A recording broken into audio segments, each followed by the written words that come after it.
Welcome to our channel. Aadhaar card దగ్గర నుండి voter ID వరకు మన అడ్రస్ మారినప్పుడు ప్రభుత్వ డాక్యుమెంట్లలో మార్పులు చేసుకోవడం అనేది చాలా పెద్ద తలనొప్పిగా భావిస్తూ ఉంటాం. కానీ అసలు బయట ఎవరిని అడగాల్సిన అవసరం లేకుండా, ఎక్కడికి వెళ్లాల్సిన అవసరం లేకుండా చాలా మంది ఏం చేయాలో అర్థం కాకుండా తలలు పట్టుకుంటారు. అయితే ఇప్పుడు కాలం మారిపోయింది. మీ చేతిలో ఉన్నటువంటి మొబైల్ లేదా కంప్యూటర్ ద్వారా చాలా సులభంగా మీ అడ్రస్ను మీరే మార్చుకోవచ్చు. ఆ ప్రాసెస్ ఏంటి అనేది ఈ వీడియోలో క్లియర్గా తెలుసుకుందాం రండి. మొదటగా మనందరికీ అత్యంత ముఖ్యమైనటువంటి డాక్యుమెంట్ ఆధార్ కార్డ్. మీరు కొత్త ఇంటికి మారినప్పుడు ఆధార్లో అడ్రస్ మార్చడానికి మీ దగ్గర ఏదైనా ఒక అడ్రస్ ప్రూఫ్ ఉండాలి.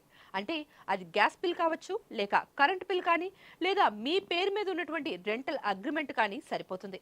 మీరు ముందుగా UIDAI అధికారిక వెబ్సైట్లోకి వెళ్ళి అక్కడ ఉండే మై ఆధార్ సెక్షన్లో అడ్రస్ అప్డేట్ను ఆప్షన్ ఎంచుకోవాలి. అక్కడ మీ ఆధార్ నెంబర్, అదేవిధంగా మొబైల్కు వచ్చే OTP సహాయంతో లాగిన్ అవ్వాలి.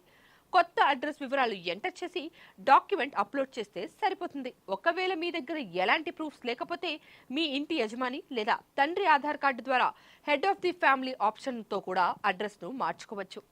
ఆధార్లో అడ్రస్ మారిన తర్వాత మిగిలిన డాక్యుమెంట్లో మార్పు చేయడం చాలా సులభమవుతుంది. ఉదాహరణకు ఓటర్ ఐడిలో అడ్రస్ మార్చాలంటే మీరు ఓటర్ సర్వీస్ పోర్టల్ వెబ్సైట్లోకి వెళ్ళి ఫామ్ 8ని ఫిల్ చేయాల్సి ఉంటుంది. అక్కడ మీరు అప్డేట్ చేసినటువంటి ఆధార్ కార్డును అడ్రస్ ప్రూఫ్గా అప్లోడ్ చేస్తే మీ కొత్త అడ్రస్కు ఓటర్ కార్డు వచ్చేస్తుంది. ఇక డ్రైవింగ్ లైసెన్స్ విషయానికి వస్తే మీరు సారథి వెబ్సైట్ ద్వారా ఆన్లైన్లోనే అప్లై చేయవచ్చు.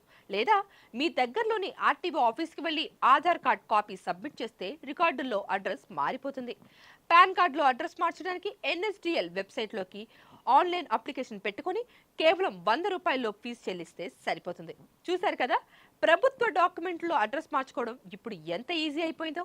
మీరు కేవలం ఆధార్ కార్డులో అడ్రస్ కరెక్ట్గా అప్డేట్ చేసుకుంటే సరిపోతుంది.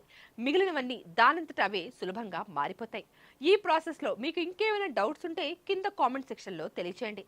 ఇలాంటి మరిన్ని లేటెస్ట్ అప్డేట్స్ కోసం మరియు ఇన్ఫర్మేషన్ కోసం మన ఛానల్ను ఇప్పుడే సబ్స్క్రైబ్ చేసుకోండి. మరో ఇంట్రెస్టింగ్ వీడియోతో మళ్ళీ కలుద్దాం. సెలవు. Please subscribe to the channel and download the Politicos app from the links in the description.